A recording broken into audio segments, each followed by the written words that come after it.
Hey everybody, I just wanted to make a quick little video here going over the steps and procedures you should take to completely ruin a perfectly functioning carburetor. This one here is off my fairly new, it's new to me anyway. It's an 03 660 Raptor Special Edition. Now I believe this was the original carb that came from the Yamaha factory. I bought a Chinese one that was an aftermarket and it already doesn't function, so I mean we're good there. But this is how you screw something up to the point where it never works again and it keeps you safe, and of course, doesn't cost you any money with the high fuel prices. So first thing you want to do if you're having some issues, never clean your bowls and your jets. Never, because then it might function. Second steps, or I should say side steps, if you want to make sure that it's completely disabled, you want to start boring out the butterflies and taking off parts that don't need to be taken off to try to essentially separate them.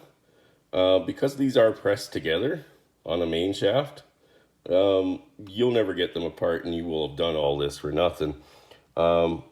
Another great thing that the person that owned this before me did while he was having carb issues, because he was trying to fix it, and of course that's not what we're going to do here. We're here to help you screw it up, is he's managed to get this screw out from the main cast, and it's hidden behind the throttle box, and really he must have gotten it out with some form of magic.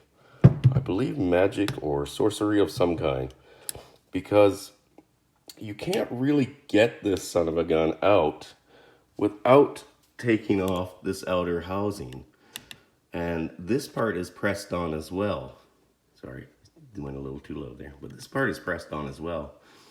Now you can almost get it lined up to where you can screw it out, and I believe that's where he kind of got the idea to kind of like lock it back and basically with his magic try to fucking get that screw out so that it never goes back in again.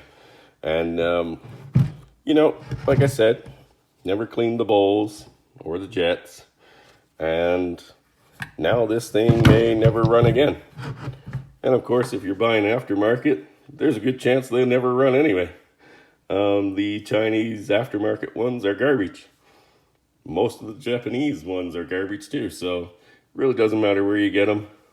The aftermarket ones are pretty junk. It's a 1 in 1,000. You know what I mean? 1 in 1,000 you can take off, throw onto your unit, or take out of the box, throw on your unit, and it'll work great. But most of the other ones, they're just trash. So for a new factory model that came with it, you're looking at anywhere between $900 and $1,200 from what I found online. But if you just want to buy one straight from a manufacturer that's aftermarket and already broken from the line because it doesn't work right or wasn't bored out right, you can just buy an aftermarket from China for around $100 to $200, and it'll make sure that your quad never runs again.